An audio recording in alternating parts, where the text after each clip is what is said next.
Thinking about taking a career break but not sure where to start? Then this channel is for you.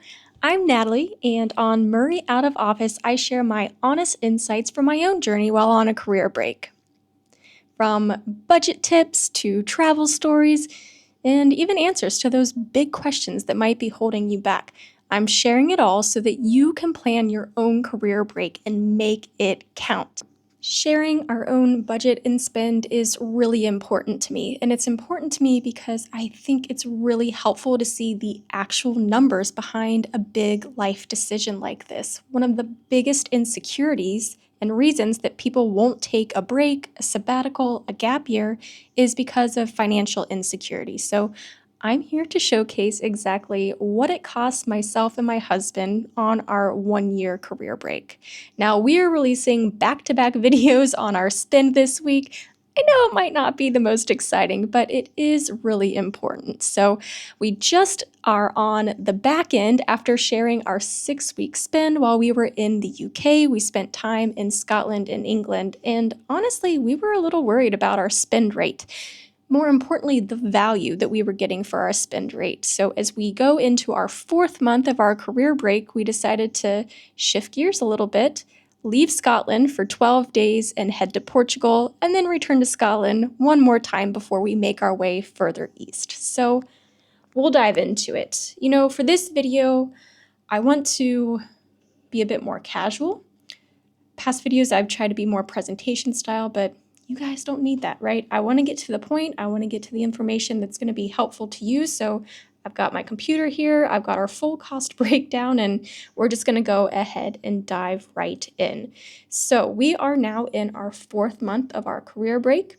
In this video, as I mentioned, we're talking about what we spent for 12 days in Portugal and the remainder of those days in Scotland. So our biggest expense, well, actually, let's just talk about the total first.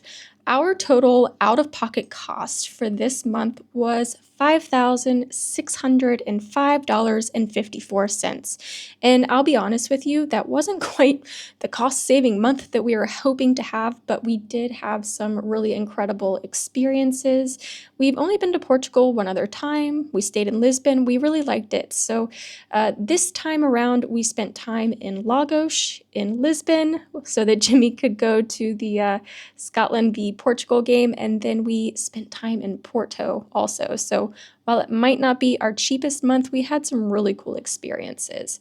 Accommodation was our biggest expense, and as we're looking at the full month, we paid for, I'll cover that shortly, 21 days of accommodation.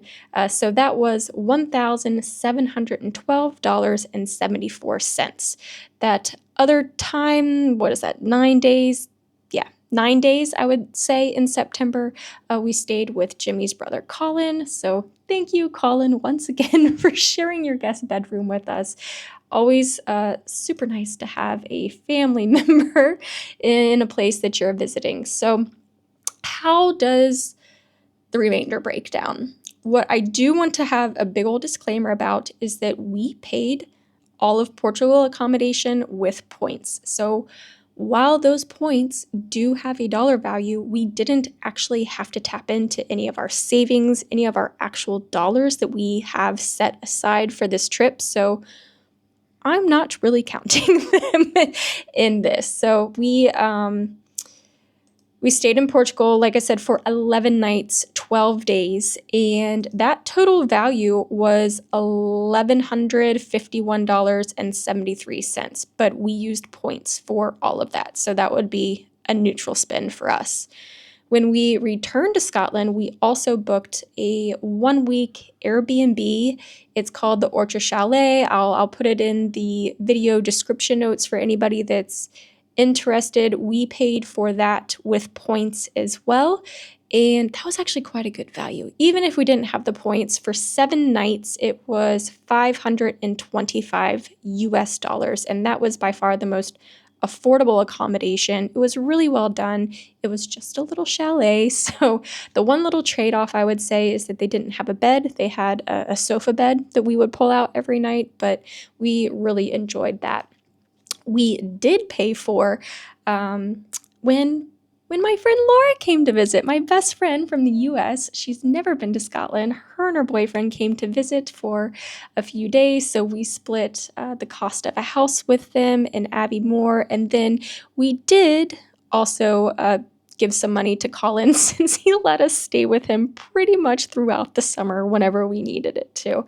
I would say if we were going to look at the actual true value of all of that accommodation, if we didn't have the gift cards, then that would be 3,000, well, just under $3,400. So I really think it's worth it to consider how you can accumulate and save through points, through gift cards, through gifts that family or friends are giving to you in your years to come as you're planning for your career break. It can really help to offset costs. There you go. Next up, we have flights and transportation. So for this month, it cost us $915.05. And by far, the biggest bulk of that was our flights. We flew in and out of Edinburgh, but we didn't book a round trip ticket. We flew down to Faro in the Algarve, and then we took an Uber an hour away to get to Lagos. We do have a video on Lagos if you want to check out exactly what we thought about it. Did we love it? Did we think it was too touristy? You be the judge. But we found that flights were they were reasonable to get down to Faro. We then worked our way back up the coast of Portugal. So we started in Lagos, we went up to Lisbon, and then we ended in Porto. So our flight that left from Porto back to Scotland was a little bit more expensive. I'm not really sure what the factor was there, but still, all in all, for two people, it was just around $500 for flights, and we even checked one piece of baggage just for ease of transportation. We did use Uber in Portugal, and I found Uber to be quite reliable, both in Germany and in Portugal. Like I said, it was just over $50 for an hour's drive to get from Faro to Lagos, and then we also used it again just to get between the bus terminal. So speaking of the bus terminal, that is how we chose to get around while we were in Portugal. So from our major cities, we took a bus first from Lagos to Lisbon. That was about $20 each. And then after our time in Lisbon, we took a bus from there up to Porto, and that was $12 each. There is also train options, but we found that the bus was a little bit cheaper. It offered better times for us, and honestly, it wasn't that bad.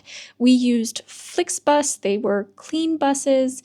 They had air conditioning, they had Wi-Fi, and you stop halfway so that you can stretch your legs, you can get something to eat, you can use the restroom, and I would recommend it as an affordable means of traveling around the country if you're interested in that. Other than that, when we got back to Scotland, we do also have a vehicle in Scotland, and so we had to pay for the petrol. We drove around and explored a few more areas in our remaining time there in September, and so that was around $200 for us. So that comes in at just under $1,000 this month. Next up, our next category is restaurants. So in the month of September, we had 24 meals out. So we did have a combination of places we were staying, some Airbnbs, some hotels, and so yeah, there was a mixture of staying in and cooking, both in Portugal and in Scotland, but also dining out. We spent $268 for our meals in Portugal, and how did I feel about Portugal in the restaurants? I felt in Lagos, it felt a bit more touristy and more expensive. You can, I'm sure, have nice meals there, but you could probably expect to spend at least $100 a day for two people on just kind of average food. It would cost a lot more if you wanted some finer dining options, and you could probably easily get by with less if you wanted to hit up the local chicken shop every day. But Jimmy had a birthday while we were in Porto, and he loves buffets, and I love his love of buffets. So he loves that you can get a little bit of everything. So for his birthday, when we were at Porto, we did have a little treat at a buffet. It was kind of a nicer hotel, I would say, that was offering it. might be $20 each for us at lunchtime, but that was good because they had some healthy options, which he was happy about. They had some not so healthy options, which he was also happy about. He got a little bit of a dessert, a couple cakes, and so happy days, that worked out. We did also go out to a nice steakhouse for his birthday. That was honestly a challenge to find. He really wanted a good bit of meat. He wanted some potatoes. That's a true Scot for you right there. But I don't eat meat, and he's so sweet. He didn't want us to go out to eat in a place where I couldn't get something good as well. So we did end up finding an amazing steakhouse. I'll put it up here on the screen so that you can check it out if you're interested. But he got a really good steak that he was excited about. He got an appetizer. I'm just trying to drill into exactly where this was and what we spent. But they also really accommodated me because they made something called anti-steak, and it looked like raw meat, no lie, but it tasted so good. It was not like anything else that I have ever come across. So there was that. And then we did also in Porto really enjoy eating at the Cafe Amada. We just found that it was really affordable, cheap and cheerful food. It's nothing fancy, but you get more of a local feel and experience, right? You get in, you get served quickly, you get some good meal, and then you can head out. So there's my little tidbits for you in terms of restaurants. When we were back in Scotland, we did have a few more meals out, but also a few meals with some of our loved ones and our friends that were there. So, one thing I want to say about Scotland is that I feel like I've been going there for over 10 years now, and it is getting more expensive to eat out. It's never been that affordable to dine out. That is per Jimmy, per the man that is from there. But even I was looking at our breakdowns for this month and going to a chip shop, which is, where they serve fried fish, fried sausages, chips. Sometimes I can get a veggie burger there. I mean, that's like $30 for two people. So just keep in mind that if you're planning on dining out in Scotland, then you're probably going to spend, again, around $125 a day on average for meals. Next up is groceries. We spent $587.75. Like I said, we had a mix of accommodation this month, and we enjoy cooking. We enjoy making our own meals, and we really enjoyed cooking while we were in Portugal, Lagos specifically. It was just, they had some really nice supermarkets there. Pingo Doce is a big one. You can even sign up to get a discount card, so that will help you save a little bit on your purchases. But we just found that it was quite reasonable shopping there, and it's fun to check out groceries in the local area and try cooking up some new things there. The remainder of our groceries, so groceries in Portugal were $120, but the remainder of the groceries were in Scotland, and so that also included stocking up on things like medicine and vitamins and first aid, because we knew that once we leave Scotland, we're really heading on a longer trip. And so we just wanted to get stocked up, and that's included in the groceries this month. Our next category is shopping. We have not spent a lot of money on shopping historically to date, but since we are getting ready to head further east, we're heading further away from our comfort zones, we're doing more ongoing traveling, we had some bigger spend items this month. So the first thing is we decided to travel with backpacks.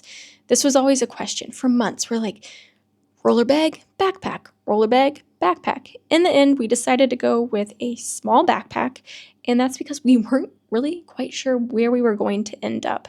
Were we going to end up, in a smaller town where there's dirt or muddy roads? Were we going to end up transporting on a lot of boats where it's hard to lug around, a piece of suitcase? And so Jimmy found, I thought, quite a good deal and got us 2 packs from Decathlon. They are the 4-class bag, and it was, I want to say it was £60 for each of us. So that works out to be $150 for 2 packs, and they've been good packs. And at the time of recording this, we've had them for several months now, and they've held up. And also, they're a good size so that they can also fit as carry-on luggage. Very important as we head over to Asia, where they have quite strict requirements. We also did some more shopping for just some travel items, right? We wanted to get some tops, get some trousers, get some different shoes, things like that. So you might not have such high shopping costs while you're there. You might have higher shopping costs, quite frankly, if you love to shop. I will say we didn't get anything in Portugal, but there is some really cute stuff that you can buy, not only apparel-wise, but things for your home, things that I said, I wish we had a home to go back to because I would love to bring this back home with me. So shopping's always one of those kind of iffy categories, and we had some pretty unique purchases for us, but it's important to account for. And if you're thinking about taking time off, taking extended time away, or not even going away, you just know that you have some big purchases coming up, make sure you're factoring that into your budgeting and forecast. Next up is our general category. This is a bit of a catch-all. It tends to cover things that aren't necessarily directly related to where we're staying. So this month it was $342.83. That was primarily our health insurance that we pay for 2 people, as well as our T-Mobile bill. We also usually pay for monthly storage back home. So we have our things in a storage unit while we're away. We had actually paid upfront a little bit, so we did not have a storage unit cost this month, which is why that category is a little bit lower than it usually is. Don't underestimate these general things that you need to account for, though, if you're thinking about your own career break, your own sabbatical. It's really important not to lose sight of those things that we maybe don't always pay attention to, but we have to pay every single month, no matter where we're at and what we're doing. Next up, this is a new category for us. We've created a health category. We spent $287.60 on health this month. Why the new category? Well, we actually had a little bit of things that we needed to remedy. So Jimmy was struggling with an ear infection, so that involved visits to pharmacy in Lisbon. Didn't quite resolve it. So went to, I think, 2 more pharmacists when we got back to the UK to really kind of get it under control. I have to say, the UK is so good. Compared to the US, you can go to the pharmacy and the pharmacist can treat simple things, right? Like an ear infection. They have somebody there who's qualified to take a look and to make recommendations. You can get your prescriptions on the spot, and I think those consultations cost him $30. So that was a nice option. We had to get some antibiotics as well. The big thing that we did is that we visited a travel clinic while we were in Scotland, and that was in anticipation of us spending future anticipated time in Southeast Asia. So we decided for ourselves to make the decision to get recommended vaccinations. It's a personal choice. You don't have to do it. But we did get, I would say we got 4 vaccinations. That included the flu vaccination for this year, which I don't always get. Hands up, I admit I don't always get, but you know what? They were offering it, and I don't want to have the flu while I'm traveling abroad. So we both went ahead, got vaccinations, and we did also purchase malaria pills. So the great thing about this travel clinic that we went to, we were in St. Andrews, Scotland, is that he booked a full hour consultation for us. So it wasn't just an in and out. He wanted to know exactly where we were going, and he would go through all the recommendations for each country, and also had a heat map to look at where malaria was really high. So at the time of that visit, we weren't entirely sure where we were going, but based on his consultation, there were a few risk areas that we might be traveling through. So he went ahead and recommended a certain amount of malaria pills, and we paid for that. So all of that in total for 2 people, vaccinations and malaria pills, was $180. And I'm not sure how that compares to where you are in your country, but I have also gotten health vaccinations in the past, malaria pills in the past, in the US, and my experience was this was quite pleasant and cheaper. So that's a bonus. We'll take it. Activities. What did we get up to this month? In September, we spent $233.92 on activities. So that included going to the Portugal versus Scotland game in Lisbon. I actually got to go to my first away game. Usually it's just Jimmy that goes, but we were able to get a ticket, so Scotland didn't win, but I thought it was a pretty cool experience just to get to be in the stadium with the Portugal fans. We also continued our game of golf. We mentioned that in our last spin breakdown video, but I'm learning to golf this year, and Scotland is a great place to do that. So with the remainder of our time in Scotland, we have 5 more rounds of golf. It was one of the most affordable rounds we've had. So we played a course in Auchinleck, close to where we were staying at our Airbnb. It was just a little 9-hole course, but it was so pretty. You can go around twice if you want to make 18 holes out of it, and it was $26 for the 2 of us. So that was really nice. The other touristy thing that we did is when my friend Laura came to visit, you really want them to experience Scotland, experience the Highlands. So we had a nice day trip up to Inverness, and then we carried on to Loch Ness and Urquhart Castle. And I don't remember if I've ever been to Urquhart Castle, but there was a charge this time. Maybe there's always been a charge. I know I've taken pictures of it, but we wanted to really go in, see the grounds, get the full experience, and that cost us $38 for 2 adults.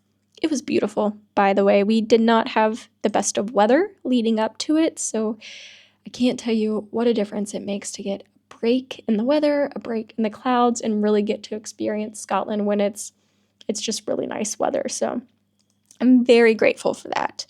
You should know that many castles are free, or they're at least much lower rates than what we paid. Urquhart, it's on Loch Ness. They've got a whole exhibit. They've got a movie. You can spend as much time there as you want. So I do think it's worthwhile, and just know that it's not always going to be that expensive if you're into visiting castles. So the last thing I want to share about our spend this month is what we paid for drinks. And if you've seen any of our other video breakdowns, this has been a point of contention for me, but I'm happy to say we finally saw a little bit of relief this month.